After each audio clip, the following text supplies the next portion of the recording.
So recently, JD Vance made some comments about China. Have a listen to this. We borrow money from Chinese peasants to buy the things those Chinese peasants manufacture. So basically, he's referring to China as being Chinese peasants, and already the memes and the counters have been coming out. This is Make America Great Again, basically pointing to the fact that many of Trump's merchandise is made in China, and if you make it in the USA, the cost will go up. This is also some AI generated things that have been coming out, basically mocking, whether or not Americans would work the same type of jobs in factories that you'll find throughout Asia.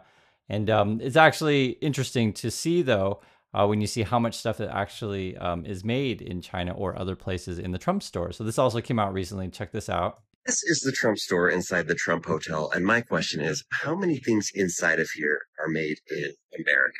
Ooh, look at that bomber jacket. China.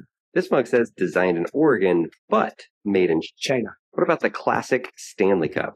Made in China.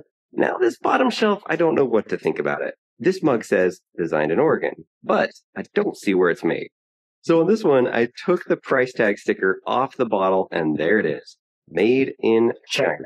There's no way the sticker is strategically placed over the made in China part, right? Let's take a look at all of them. Made in China covered, another made in China covered. This white one, made in China covered. Not everything was either China or USA.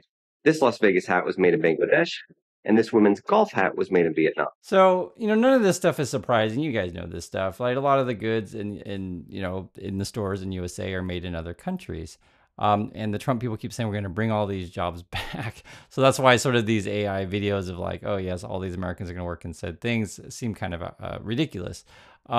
It's hard to go through this stuff every day because I can't necessarily show you everything. And what I mean by that is in my last video, I showed you a bit of a right-wing podcast, and I actually had to cut out part of it because frankly, they're racist and they were making basically racist jokes using, making fun of Asian accent, that kind of stuff, and saying a bunch of profanities. But that's sort of what we're dealing with. And I just also want to give you guys some real facts and stuff like that. So I thought this was a pretty brilliant video where they went to the Trump store and said how much stuff is made overseas.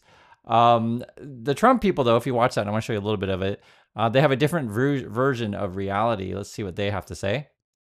We're very happy with the transparency and the accessibility of President Trump in this entire administration. I was so proud to stand in the cabinet meeting yesterday, Sean, when the president invited the press into the meeting where he went around the table and instructed each and every one of his cabinet secretaries to provide an honest update about what they are doing at their respective agencies. And every cabinet secretary is a rock star. They are passionate about the issues they are leading. So according to her, every cabinet secretary is a rock star and passionate. And I actually did watch a little bit of that thing.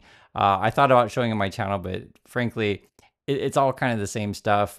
Cabinet secretaries make stuff up, and then they all tell Trump how awesome he is and, his wonderful leadership and that kind of thing. It really felt like a big kiss-up meeting at either a mob leadership, mafia meeting, or, some sort of, crony company run by, family. That's sort of what it came up to, that's sort of what I came up with. When you listen to more of how she talks, you get the same kind of impression. Have a listen. And they are delivering on exactly what President Trump called upon them to do. There is so much good news flowing out of this administration every day. It's definitely hard for the media to keep up with. They don't know how to cover this administration. They are grasping at straws. And it's easy to talk to the press every day because President Trump is doing exactly what he promised the American people he would do. And there are wins after wins after wins every single week. So supposedly we're winning every week, I guess every day, and there's so much winning that the media can't even cover it all because there's so much. That's their point of view, but I'll just show you what's going on. So this is in the Financial Times, just came out a few hours ago. European travelers cancel U.S. visits as Trump policies threaten tourism, which is perfectly understandable. If you guys are around the world, I'd like to hear your thoughts. Did you cancel plans, or know anyone who canceled plans on coming to the USA? If you see news reports of people just getting arrested on the street, because they're not a U.S. citizen, even though they're legally okay to be in the USA in terms of having a legal visa, student visa, and otherwise, it's unsafe, right? Or we've heard reports. I think one was from Germany, I want to say from Canada, and there might be other countries I'm missing, but I know Germany, Canada for sure, where people were coming into the USA and then like they would just detain you at the border for multiple days, which is pretty nuts, and then ultimately to send you back home. If you're making a trip to USA and you hear these kind of stories, and then you get travel advisories from your government, be it I think UK did, and Germany, and maybe Canada. You guys can let me know. And it's hard for me to keep track of every country that's given a travel advisory to going to USA, and basically they're just warning you that this kind of stuff will happen. Yeah, you're going to get these kind of charts, right? Number of Europeans traveling to USA has cratered under Trump. You guys can see it there. So they're mentioning Austria, Denmark, Germany, Iceland, Norway, Spain, Sweden, UK. You also have this US bound flights from many regions have seen a drop in foreign passengers. So the red lines are the foreign passengers, and the green lines are the US ones. I mean, you guys can see it's like every region of the world, it's going down. Now, to be fair, you can see US passengers are also going down. To be fair, I can show you, but not necessarily all of it. Like, I guess US passengers returning back into the USA, it looks like people are still going to the Caribbean and stuff, or Central America.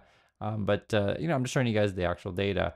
If you haven't seen this movie already, I've mentioned it several times on the channel. It's a documentary called American Factory, and it shows a lot of the problems facing American workers, and then the difference in Chinese workers. And I think this movie must be like maybe 8 years old already, something like that. But it's still relevant today. And the story is about when a Chinese company bought a company in Ohio, if I remember correctly. I think it's a glass company, something like that.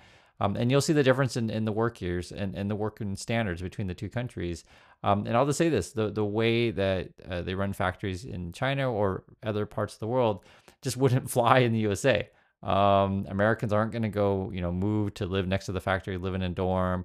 The Americans are going to have a tough time lining up sort of like a military fashion. It would be really strange to Americans. It just, some of this stuff wouldn't work. A lot of the factories are much younger in terms of the workers. It's everything's really, really different.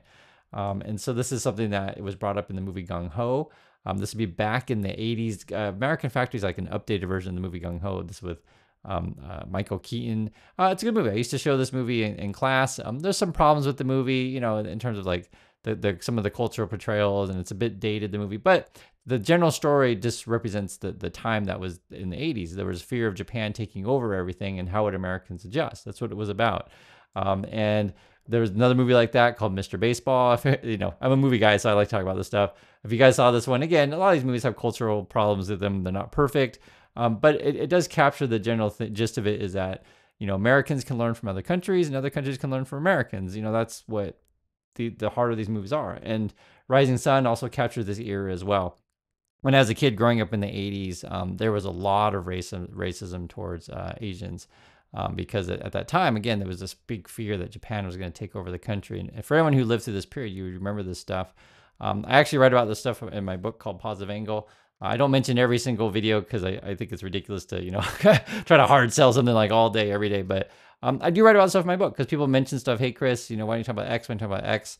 I literally write a whole book about this stuff, and what, how I had to grow up. And just the last, 24 hours, this stuff has been on my mind because I looked at some of the right-wing media stuff, and I'll just be frank, it's really racist. And it's really reminds me of my childhood. Let's leave it at that. If you want to know also too, it's kind of the same era. See this movie called The Apprentice. It's about the early years of Trump, which will also give you a window, if you haven't seen it already, of sort of the type of person that he is. This is coming out of the White House today, though. They try to paint a different picture, because I like to give you different points of views. White House, fact check, true.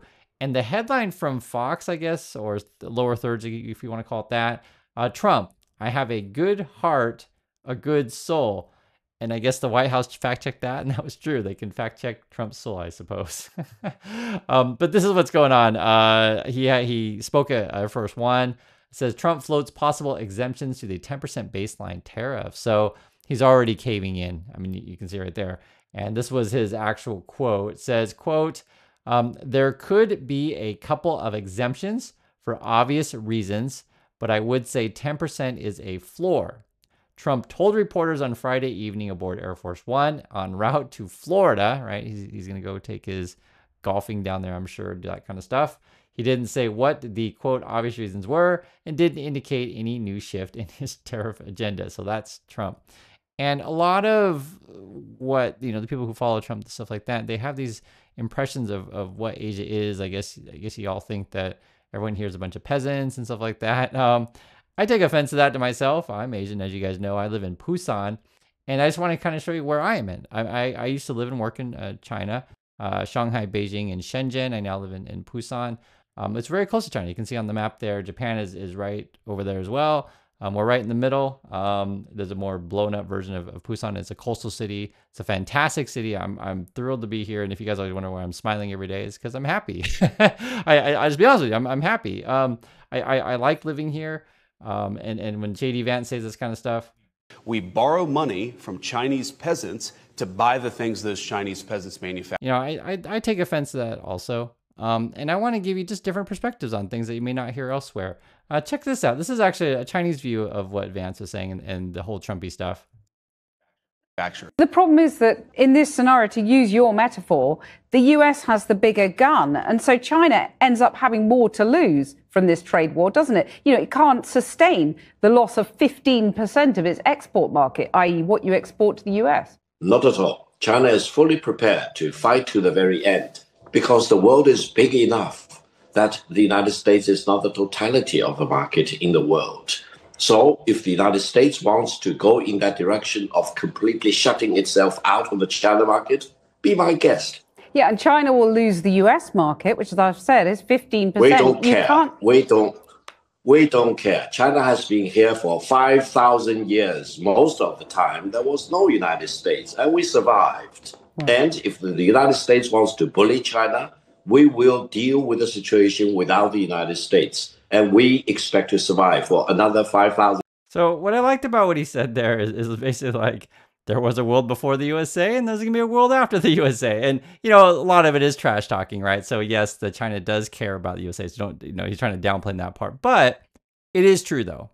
There are other countries in the world out there, and China can make relationships with new places. And I know it sounds strange to Americans who think that USA is the only country in the world in the center of everything. Not necessarily, right? And it doesn't have to be like that for the rest of eternity. Things change. Rome used to be the center of the world, and it fell. And this kind of stuff, if you understand the fall of Rome, when you see what's going on with Trump, is actually, unfortunately, very, very similar. You just get too big for your britches, I guess you could say, expand too much. You get overconfident, and when you get so confident, you start electing idiots. And this is a situation, the Trump, regime, or whatever you want to call it, and a bunch of incompetent people in the cabinet. And so, this is just a different perspective that you may not hear before. I didn't know about this Chinese perspective until when I first went to Beijing. That would have been back in, I think about my dates here. That would have been 07. No, actually 06. 07 or 06. It's been a while yet. But it was because it was right before the Olympics. But the thing that really struck me, though, is just how different people talk about history in the country. It's very, very different than the USA. And so, that's what you're dealing with. And I wanted to mention this as well. I live here in Korea, which is a different country than China. Some people in the USA think that China and Korea is the same. We're in the same region, we're next to each other, but we're different countries. That happens sometimes. The same way that Americans, or I should say people in the United States and people in Canada, they may live in the same region, but you're not exactly the same. So there's that. But I wanted to mention this because for people who've never been to other places, you may not realize how different it is, and you may not necessarily see everything that we see. So for example, this is the video that my wife and I made just yesterday, and this is where we filmed it.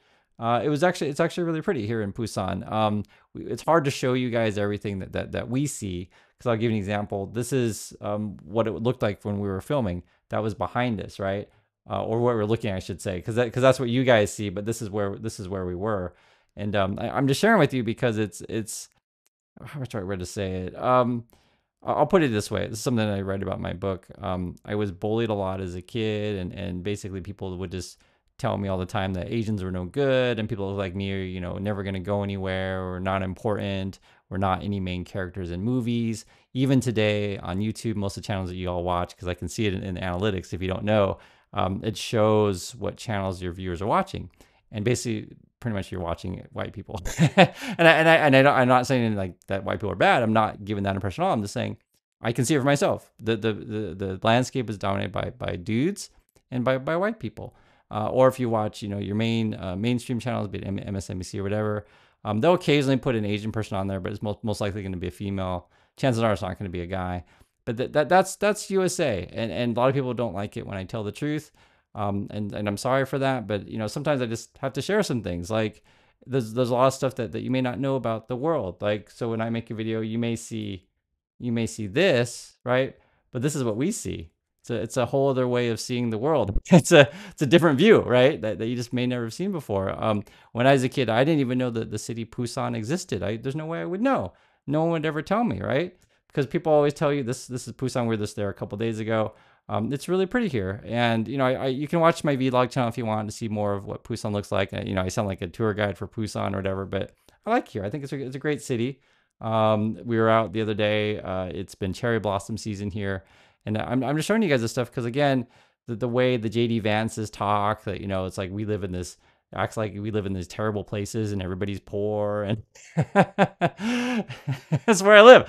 You can see it. It's like the streets are really clean. There's no crime here, right? And given, I'll just, also being honest with you, Korea is not the same as China. It's different. We're different countries. But parts of China are really, really modern. You go to the newer parts of Shanghai, or there's even cities I haven't been in. When we lived in Shenzhen, that's one of the newer parts.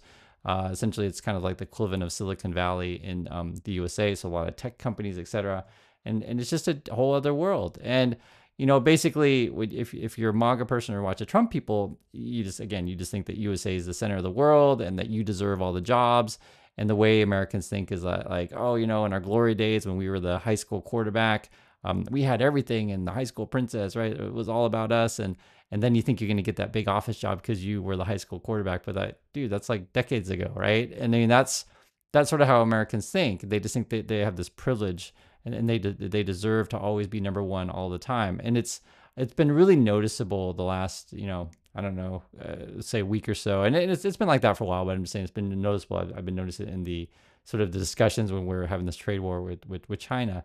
On top of that, it's been interesting, this reporting from Politico. I told you guys about the one from, I think it was Washington Post last time we talked about, where what's going on inside the trade and negotiations. And the joke has been is you're talking, who's Trump talking to? Well, you're not talking to China.